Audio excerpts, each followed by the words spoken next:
Once upon a time, there were 100 million people. They had different interests, different beliefs, different occupations, but for the most part, they got along pretty well. Then one day, a gang of a few hundred people showed up. Need to zoom in some more to see them. I know they're there somewhere. Zoom in. There they are. And this gang of a few hundred said to the throng of 100 million, "From now on, you all have to give us a cut of everything you earn." This is an accurate graphical comparison between the number of American taxpayers and the number of U.S. congressmen. And the throng said, "Gosh, do we have to give you a cut of what we earn?" And the gang of a few hundred said, "Yes, you have to." And the throng said, "Well, okay, I guess we have to." And one little troublemaker asked, "What if we don't?" The gang of a few hundred didn't like this and said, "If you do not comply, we shall unleash upon you our legions of enforcers." And the throng cried, "Oh no, please don't. We will comply, we will pay." This is an accurate graphical comparison between the number of American taxpayers and the total number of IRS employees. Time went by, and the gang of a few hundred said, "Now we want more of what you earn." And this kept happening over and over again, until eventually some of the throng were paying almost half of what they earned to the gang. Whenever the gang demanded more, the throng would say, "Golly, we're already having a tough time. Do we really need to give you even more?" And the gang always said, "Yes, you must, or we shall unleash our legion of enforcers." Now the gang of a few hundred was getting trillions of dollars every year, spending it on wars and pyramid schemes, giving away goodies to their friends, buying influence, and doing lots of other things. And some of the throng started saying, "We don't really like the war you're waging with the money we give you. Do we really have to be paying for that?" And the gang said, "Yes, we demand it. Don't make us send out our legion of enforcers." And some of the throng said, "You're taking our money and giving it to huge corporations and giant banks, and some people who just don't want to work. A lot of these things we don't like." And the gang said, "We don't care. We will decide how to spend it. You just do as you're told, or else." And the throng said, "Okay, I guess we have to." But eventually the throng got so fed up, so angry, that they took a drastic step. One day they said to the gang, "We don't like what you're doing. We want a new gang." And after pouring a huge amount of time and money into the effort, they replaced the gang with a new gang.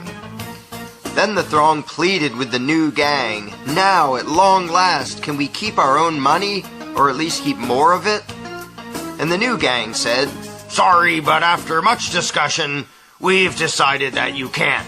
You have to keep giving us what you've been giving, in fact, a little bit more than before." The throng was distraught and said, "This is dreadful. But after all, what choice do we have? I mean, they say we must comply, and they have that scary legion of enforcers. We're powerless against them. We'd better just do as we're told." So they did as they were told, got poorer and poorer, and lived miserably ever after. But after all, what else could they have done? What power could this throng possibly have compared to this gang of a few hundred and their enforcers? What chance would this thing have against this thing? How could these 100 million people ever hope to successfully resist the awesome power of this tiny little dot? In case anyone missed this, let's review. Here's them. Here are their enforcers. Here's us. Them, us. Them, us. Does anything about this seem just a little strange to you?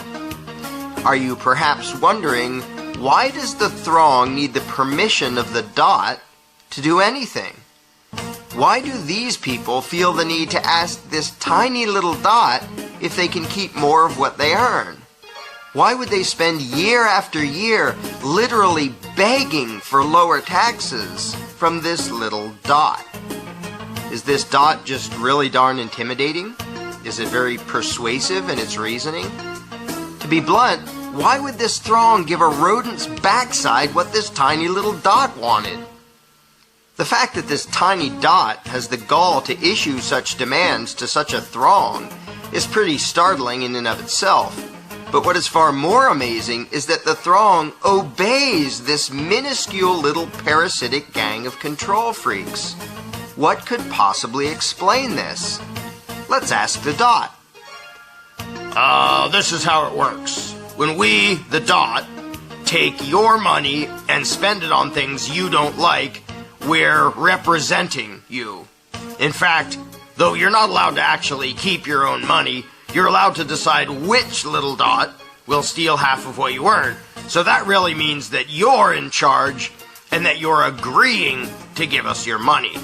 In fact, we, the dot, are serving you when we take your money and spend it on things you don't like.